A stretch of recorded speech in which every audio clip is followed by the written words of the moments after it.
طبعا مرض إنفلونزا الطيور هو من الأمراض اللي أصبحت شائعة في أغلب دول العالم، ومن المعروف أن الفيروس تحمله الطيور البرية المائية المهاجرة، وبالتالي فإن هذا المرض ينتشر على طول مسارات الطيور المهاجرة، وبالتالي فيكون موسم الإصابة غالباً هو في العراق تحديداً، هي عندما تكون هذه الطيور متجهة من المناطق الباردة في شمال الكرة الأرضية باتجاه جنوب الكرة الأرضية، وبالتالي نحن نحث دائماً المربين وأصحاب الحقول على حماية مزارعهم وحقولهم ومنع اقتراب الطيور البرية والحفاظ على الأعلاف بعيدة عن الطيور البرية، لمثل ما تعرفون وجود الاقتراب لهذه الطيور البرية راح يساهم بتلوث الأعلاف أو حتى دخول هذه الطيور إلى داخل القاعات، لأنه هي تبحث عن الغذاء والماء دائما. العترة التي تم تسجيلها في العراق هي نوع H5N8، وهذه العترة لم يسجل فيها أي إصابة بشرية سابقا، وبالتالي هي تعد من العتر المنخفضة التهديد كمرض مشترك، ولكنها في الوقت نفسه هي عبارة عن تهديد عالي الضراوة بالدواجن، حيث تحدث هلاكات وخسائر فادحة في مشاريع الدواجن، وبالتالي احنا نطمئن المواطنين لاستهلاك البيض والدجاج والمنتجات عموما، لأن أغلب المنتجات البيض والدجاج في العراق هي خاضعة للفحص والإشراف الصحي البيطري، ولا يتم تسويقها إلى الأسواق إلا بعد أن تحصل على شهادة صحية بيطرية تؤكد خلوها من المسببات المرضية، ولذلك يعد استهلاكها آمنا للمواطنين. بالنسبة للمربين، أنصح المربين دائما أنه يبلغون عن أي هلاكات غير طبيعية في حقولهم وفي مشاريعهم،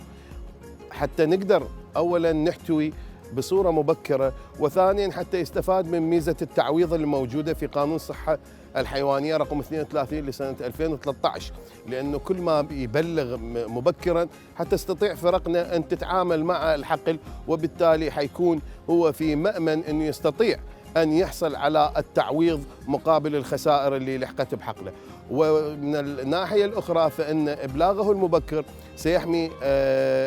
الآخرين من انتشار الفيروس وانتشار الإصابة، وبالتالي نحمي الإنتاج الوطني والصحة العامة.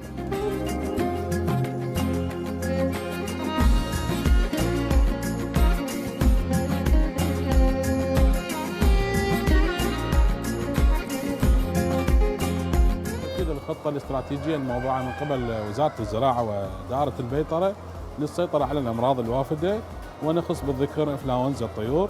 الذي انتشر مؤخرا في محافظة صلاح الدين. فقد أوعزت دائرة البيطرة إلى جميع المستشفيات في العراق أنه بأخذ الإجراءات الاحترازية الصارمة للرصد والتحري عن مرض إنفلونزا الطيور. فقد اتخذت مستشفى البيطري بدورها أنه شكلت فرق بيطرية بواقع 9 فرق لتغطية جميع أقضية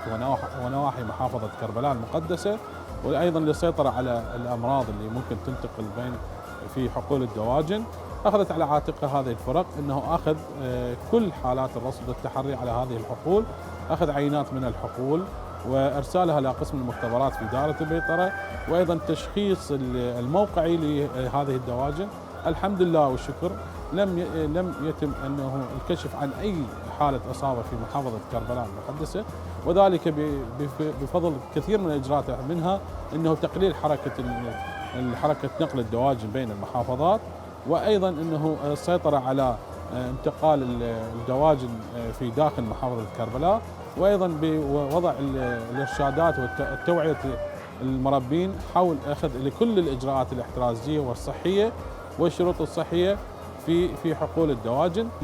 دورنا احنا كأطباء بيطريين أو كسلطة بيطرية أنه توعية مربي الدواجن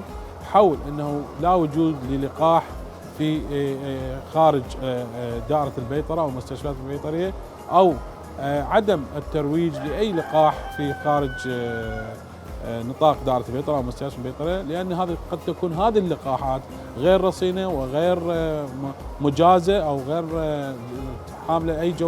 جودة صحية، في ناحية أنه هذا اللقاح قد هو يسبب تأثير عكسي على الدواجن، بحيث أنه هو اللي ينقل إصابة، هو يسبب إصابة عكسية في حقول الدواجن. وهذا بدورنا احنا كأطباء أنه هذه الندوات الإرشادية اللي نسويها للمربين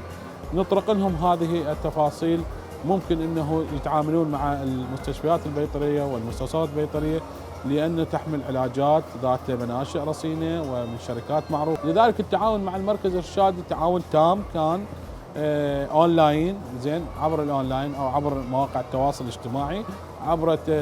تطبيق زوم وجوجل زوم ايضا، انه التواصل مع فتح نافذه بيطريه. طبعا هذه الاولى في كربلاء المقدسه،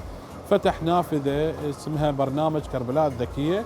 هذا تطبيق يوضع على الموبايل، ممكن انه اي مربي ينزله. هذا يكون تواصل مباشر مع الشكوى، توصل بشكل مباشر لمدير المستشفى حصرا والى مسؤولين الشعب والمستوصفات ايضا حصرا. نحث المربين انه يتعاونون مع فرقنا البيطري، لان هذه هي منهم واليهم، الحفاظ على صحه وسلامه الثروه الداجنه في محافظه كربلاء بالاخص. وايضا نطالب من وزارتنا الكريمه والسيد معالي وزير الزراعه المحترم والسيد مدير عام ذات البيطره انه يزودون المستشفيات البيطريه او يوفرون عدد من الاطباء البيطريين. وفي ظل قانون التدرج الطبي اللي هسه حصلت موافقه البرلمان عليه، انه نتامل خيرا في اعاده انه تاهيل مستشفياتنا وتزوين بكوادر بيطريه شابه واعاده الحيويه لهذه المستشفى.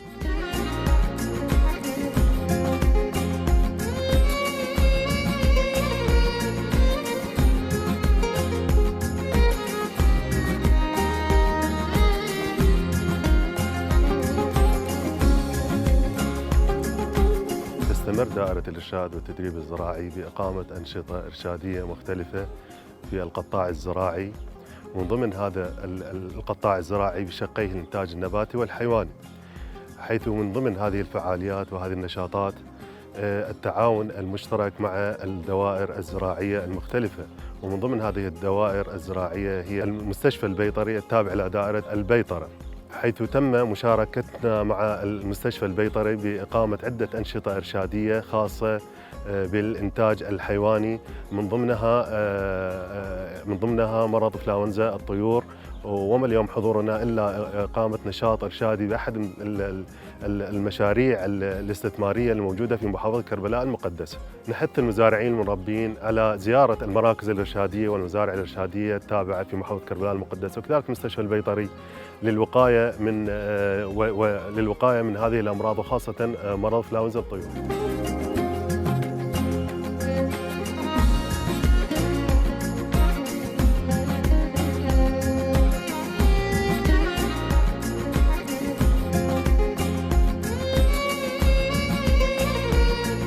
هذا المشروع يعتبر من المشاريع العملاقة، مشاريع رائدة في البلد. المشروع يعني صممته شركة باكو الإيطالية، يعتبر من أحدث النظام عالميا. طاقة المشروع الحالية تقريبا 225 ألف، وإن شاء الله يعني البرنامج اللي نسير عليه قبل نهاية السنة راح تكون الطاقة الإنتاجية 1,000,000 بيضة يوميا إن شاء الله.